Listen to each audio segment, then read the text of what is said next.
likely that it's going to be a jazzy session, which I like. So first I would like to introduce Gary Steger. We talked about This Is Our Moment. And Gary is Executive Director of Constructionism Knowledge. And he came out recently together with Silvia Martinez with a book that I recommend to everybody, and that is called Invent to Learn. Gary has also collected an enormous resource on writings by Seymour Papert in his website that is called the Daily Papert. So if you have not seen his website yet, please go there, and I give the word to Gary. Thank you. Thanks, everyone. It's great to be here again among friends and heroes and colleagues. Just a bit of housekeeping.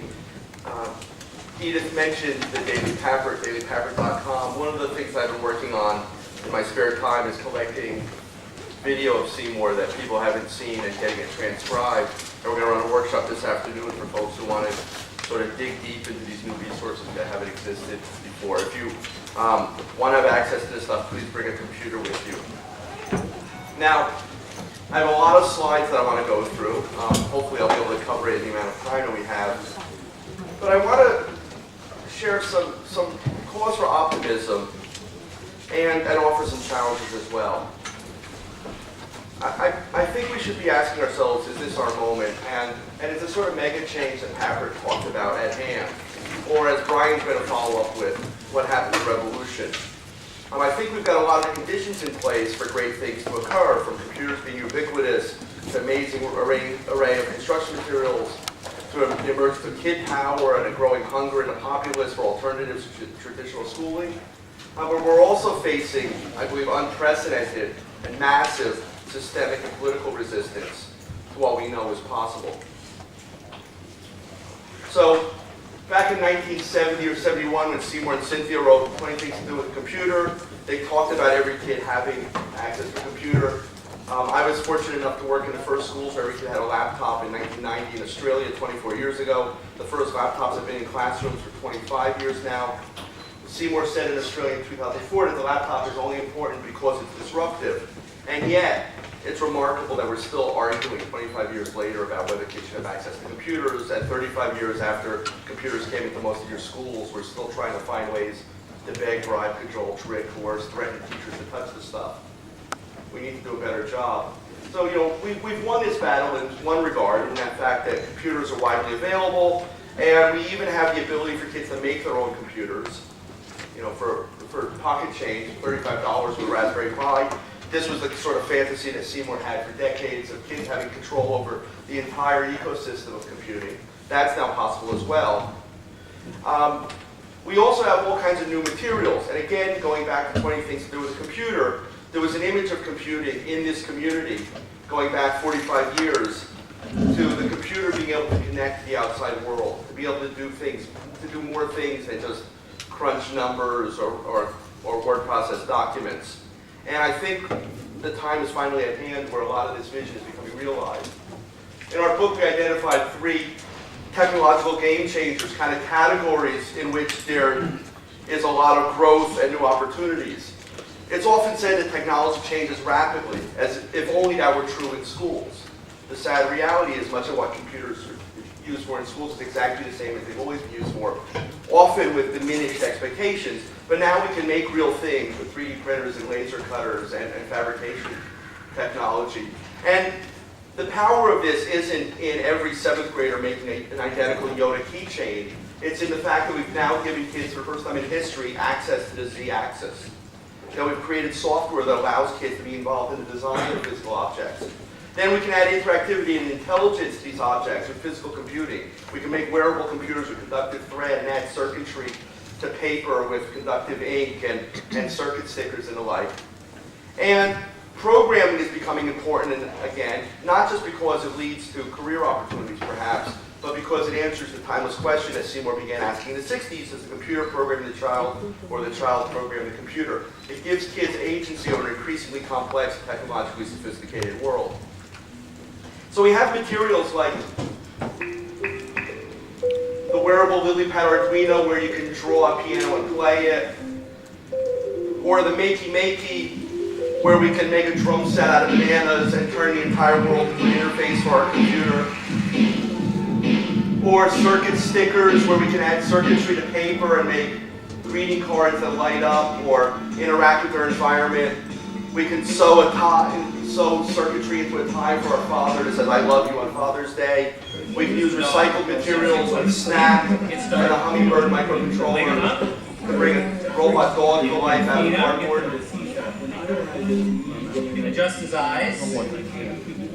But if they come in, You can ride him, tell him to move. then I'm hoping they're going to want to. We can scan Dan and Molly Watt, legends of the logo community, and then print them for our dashboard, ukuleles and all. We can use a $59 toy, like the Little Bit Cloud Bit, which allows us to build something now that when we push a button, will send out a tweet, or our mom can call our truck. Or we can have an alarm that sounds when our stock price falls below a certain point, or when our little sister enters our bedroom. This is stuff that a few years ago was the domain of research laboratories. It's now a toy.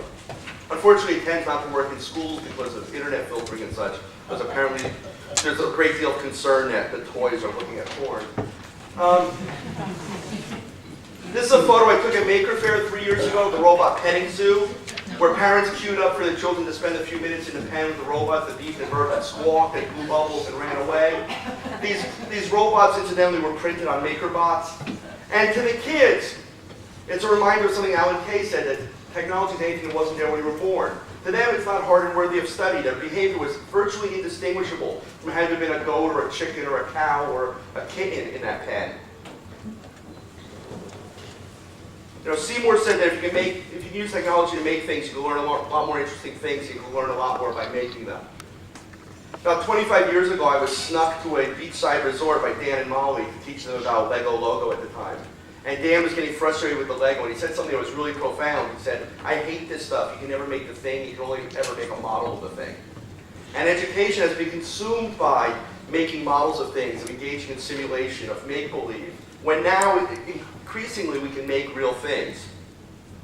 So this is a project that was made at last month's Constructing Modern Knowledge Institute in the United States that I ran. And I want these teachers to speak for themselves. They built a plant watering machine. And that will give the indication on whether it's too light or too dark. The first sensor that we built was a moisture sensor from 2 nails to measure the frequency between the 2 nails based on the amount of water that's in the system. And so when there's more water, there'll be a lower resistance, there'll be a higher frequency going through. When it's not enough water, it'll be a lower frequency, and as a result, that will trigger the system to start.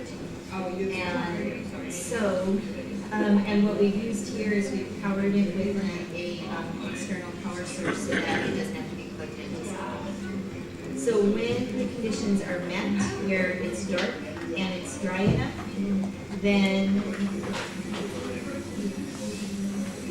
the motor is then started.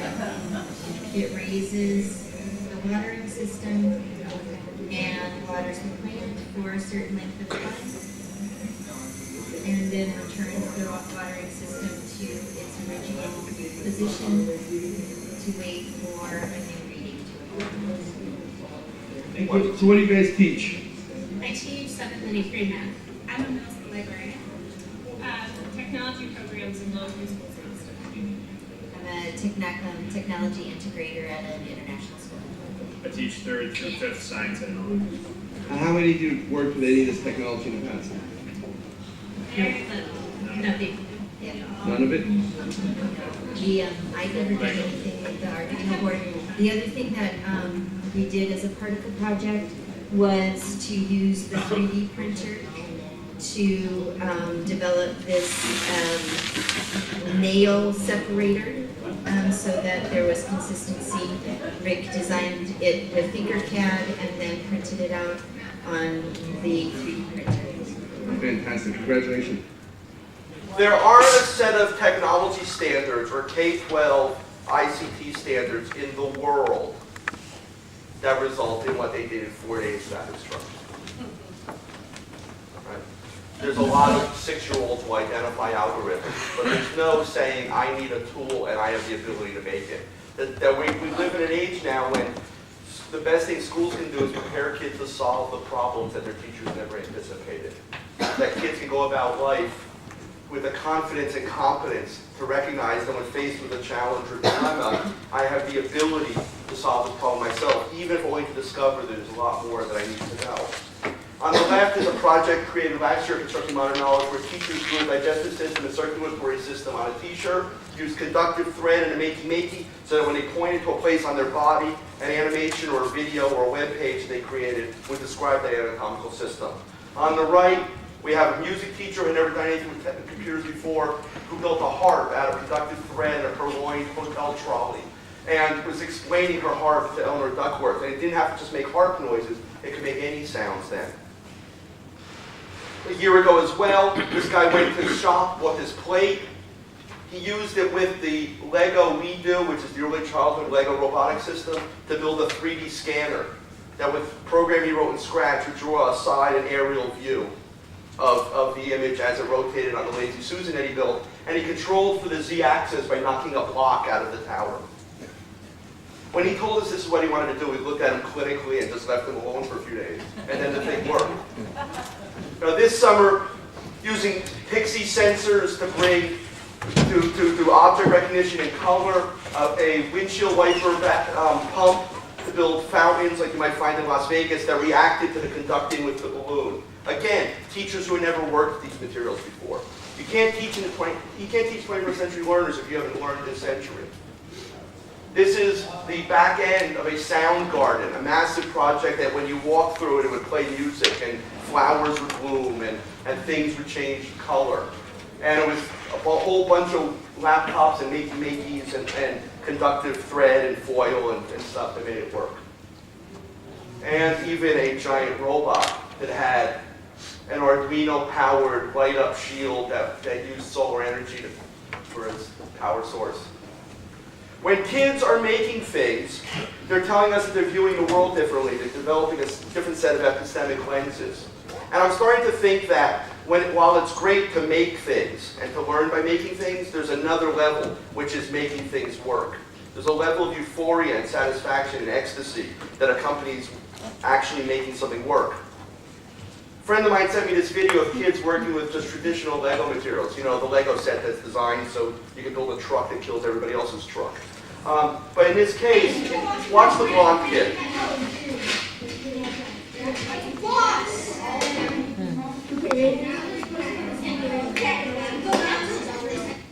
Now you want to talk about flow experiences. He has no self-consciousness whatsoever. He's so lost in what he's doing that he jumps up twice, smacks his hands together, and yells, "I'm the boss," in a crowded classroom. And no one takes any notice of it because they're equally engaged. You know, a lot of people in this community are concerned with using the computer as a math land. I think we have a lot of tools in place if we would have the will to make it so. I was working in a 5th grade class where these kids were being told to memorize the difference between numerator and denominator for more than a school year.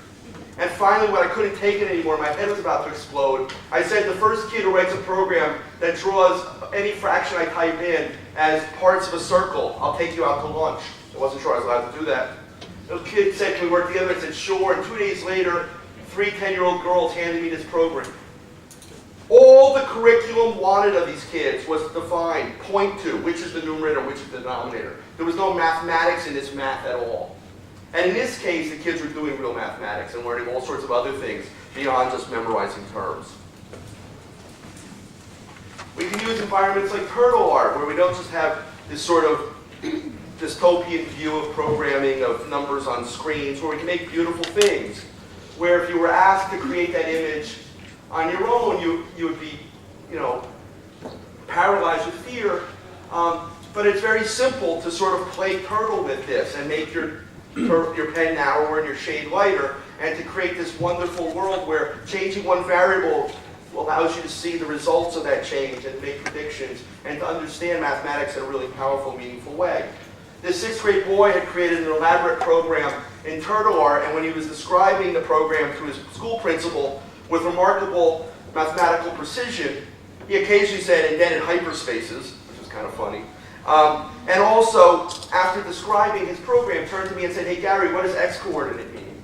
And it was one of those moments that points out what everyone in this room knows, that the way we teach mathematics is backwards, it's upside down. Kids have all sorts of memorization and terms that they learn, like x-coordinate and y-coordinate, but they lack any experience with those concepts, with those terms. In that teachable moment, I could define x-coordinate, and the kid will remember it for the rest of his life, instead of spending 2 years teaching him and teaching him and teaching him without him maybe staying taught. This is a project a graduate student of mine did with 4th graders, which is really stunning. He started with turtle art, and he goes from the digital to the analog and from mathematics to art. You know, we all see examples where we do something in art and then we justify it in terms of mathematics. But how about starting with the impulse to make something beautiful? So they create something in turtle art, they export the file and crop it, they convert it to an SVG file, they open it in Tinkercad and extrude it to make it three-dimensional, they 3D print the shape, then they practice with Play-Doh to get the sensitivity right, and then when given ceramic, they fire it and hand paint these beautiful tiles. Again, with a level of mathematical precision that wouldn't be possible in an art class without the presence of the computer. So we've gone from the virtual to the real, from mathematics to art. Met these 2 boys in Vermont. They built a marimba out of PVC pipe and wood, a nice bit of carpentry and engineering. They figured out to put sponge in a hole to hold the pipes in place so they wouldn't move, but the sound wouldn't be deadened. And they explained to me that the way you figure out how long to cut each pipe is based on an elaborate mathematical calculation, which these 2 boys said they were capable of doing, but they didn't think their classmates could, and they wanted their classmates to be involved in the project. So then they used the computer in a really empathetic and utilitarian way that I find terrific. They wrote a Scratch program that asks you, what pitch do you want, and how wide is the diameter of the tube, and then Scratch tells you how long to cut the pipe. And when I said to them, it seems like a drag that I have to look up a frequency that I want from a pile of paper you have next to the computer, they went, huh, and ran off to their computers for the next couple of days reprogramming it so you could just type G# in and get the information you needed. Seymour used to talk about the learning ecology, about creating an environment, a movement that could propel us forward. The maker movement is significant in 2 ways. One, that it offers us new technology and energy and expertise and inspiration that can drive our classroom practice. And in the second regard, because it offers a counter-narrative to the current policy directions of school. These are photographs from Maker Faire in the United States. There were over 100 Maker Fairs around the world last year. The Maker Faire in San Mateo, California in May had 130,000 attendees. I know a lot of you are mathematicians. That's 1,000 times more people than are at this conference. These were parents who come together with their children to drive cupcake cars and offer informal classes in programming and knitting and crocheting and welding. It's a community that's tired of consumerism and helplessness, that wants to be engaged in solving their own problems and sharing their knowledge and triumph and expertise with others. And they're recognizing what Seymour talked about, the kid power. And taking this personally, I see it from the perspective of in the last 45 years, I've been on a crusade believing that school will change, that school as we've known it, the separation of teachers who are supposed to know everything, teaching a lot of kids who are supposed to know nothing, this isn't going to last. But people often ask, why do I think this can change? 100 years ago, John Dewey said about the same sort of criticism as I'm making, and that didn't have much effect, and there's been one education reformer after another trying to cause it to change, predicting it will change. What's different now? Well, 2 things are different now. One is we've got a technological infrastructure. Without these computers, it really couldn't change very much, because school is designed to fit the previous kinds of knowledge technology, like, chalk and blackboard and print and paper and that sort of stuff. With a new kind of knowledge technology, we can have a new kind of learning. But there's another factor. In my last book, The Connected Family, I call this factor kid power. So one of the most exciting aspects of the maker movement is that there are children who are at the center of it, who are heralded and cherished and respected as experts, not just because they're cute and precocious, but because they know stuff, because they have demonstrable expertise. And they too like being in the company of adults because the adults have knowledge and experience and driver's licenses and things like that, cars that can move them about. Whether Kane of Kane's Arcade, if you're not familiar with Kane, 9 years old, built an arcade out of cardboard, became an internet sensation. At 11, announced on national television that he had retired, and nobody's heard from him since. My friend Super Awesome Sylvia, who you'll see in a moment, a kid named Quinn, who at 12 years old designs electronics kits and his own microcontrollers. These kids know stuff, and they're leading much of this educational revolution. This is my friend Super Awesome Sylvia. I found out about her 4 years ago when she was 8 years old. She went to her first maker fair at about 6. She got excited about do-it-yourself electronics and tinkering and bricolage and engineering and programming. And she decided to share her passion and expertise with the world through a web television show she created that's modestly titled Super Awesome Sylvia's Super Awesome Maker Show. And I wanted to show a little bit of this, and I know the time is precious, so I'm not going to talk anymore. But let's hear from her. I heavily edited the car. You'll see some rough cuts.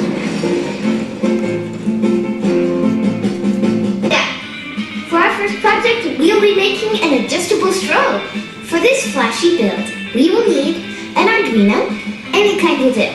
We'll be using the Duomilanove 328, a computer and a USB cable to upload to the Arduino, a bright LED. I chose blue because it's cool, but you can use any color you want. And finally, a potentiometer, if you have one. You can make this without it, but it's cooler with one. First, take your Arduino and push the LED into pins 13 and ground.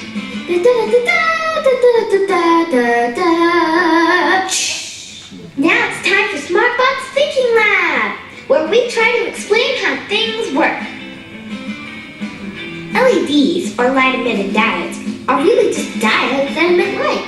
Electricity will only flow through them in one direction. When electricity flows in the right direction, you get light. Hi!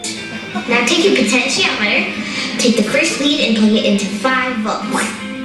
Now take the last lead and attach it to ground. Then take the middle lead and push that into one of the analog pins.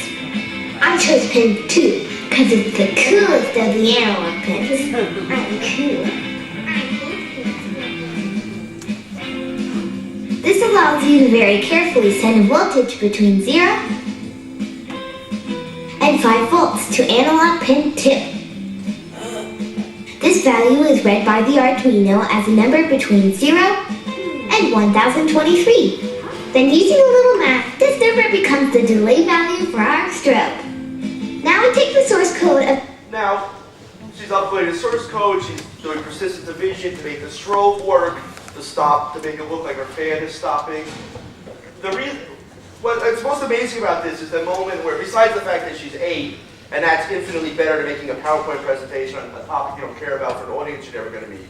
But the mathematics of this, where she's talking about the way you change how fast the strobe pulses by sending between 0 and 5 volts to the board, and now you express that through your computer program with a range of numbers between 0 and 1023, and then using a little math to determine the delay value of the strobe. That's the entire P to 9 math curriculum anywhere in the world, all in that one example. Project-based learning is more efficient. She built a watercolor bot, connected to a computer, put an image on the screen, and it will paint a painting of it. Then started speaking at Maker Fair with Massimo Bonzi, who invented Arduino, and President Obama. She's been to the White House twice in the last year. One of the things that's really exciting as well is everywhere you look at Maker Fair, there are parents and kids, adults and children learning together. Now, I'm completely used to parents telling me their kids are bored in school, or asking a kid how's school and them saying boring.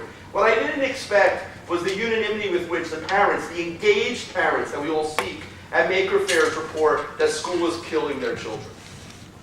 They say they've had it with school. And this is a very dangerous turn of events for those of us who care about school, because that's where the kids are. Because we have the most engaged, liberal parents, well-educated parents, who are just as dissatisfied with the conservative right wing that wants to undermine the system. Now, these aren't new ideas that we should be opening to the community, that we should be using real materials. that we should be educating kids for the present rather than some fantasy about the future. These are ideas from Angela Petrie in a fabulous book called The Schoolmaster of the Great City, which was published nearly a century ago. It identifies and solves every problem in education, and yet we've ignored these lessons over and over again. So, if we come back to this question of, is this our moment?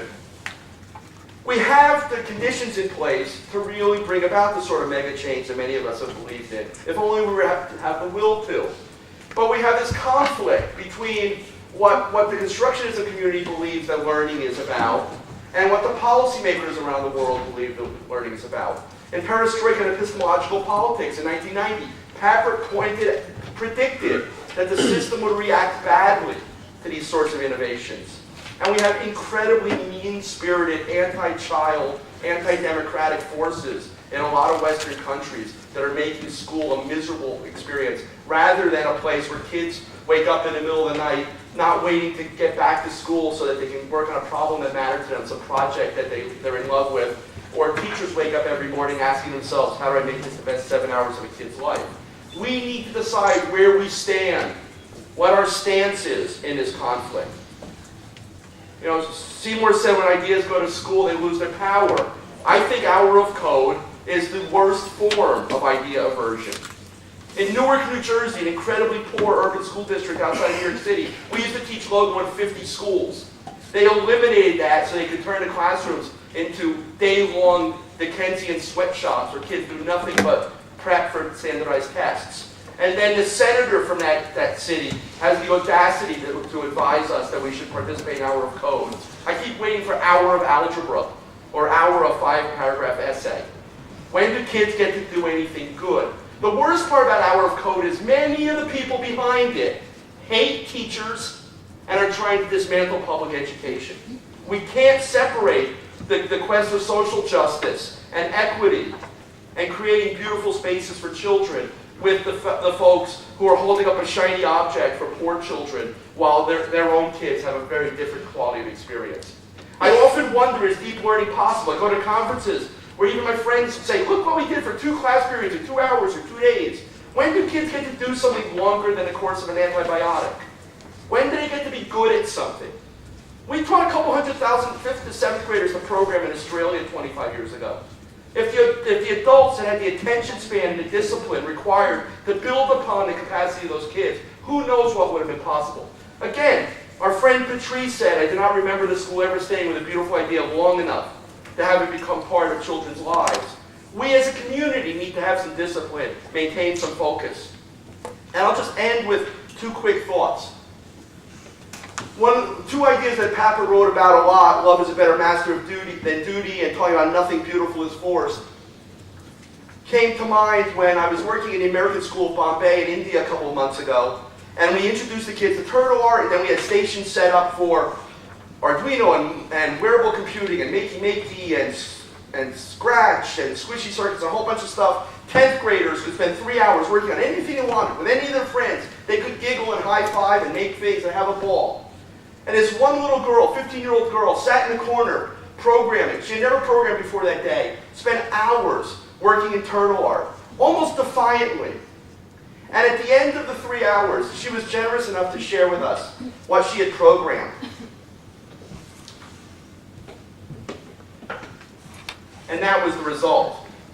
And it reminded me that sometimes when you're 15 years old, there are more important things than how your class is doing compared to kids in Finland, or whether you used all your spelling words in a sentence. This kid is using all the geometry that we would want her to be able to use in service of something really intimate, something really personal, that connects her to some subject matter that maybe she wasn't so connected to before. You know, Papert talked about we need to be the people inside the Trojan horse, the army inside the Trojan horse that will bring about this change. Maybe we could just be the army inside the cardboard robot, if that will do. It's up to each of us.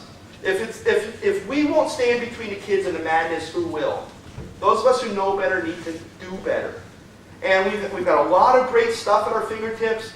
We've got revolutionary materials and ideas for really exciting projects that can not only satisfy the curricular beast, but can satisfy the children as well. And we need to stand up and say, we know what's in the best interest of kids, and assert that, and abandon our own superstitions and prejudices, and be willing to change everything on behalf of the kids that we serve. Thank you very much. I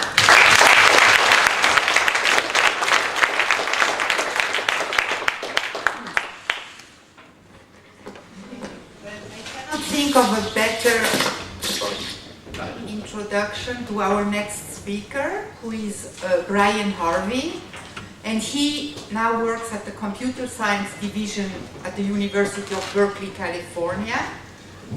We all know Brian. Brian at the Times had written two beautiful books on logos.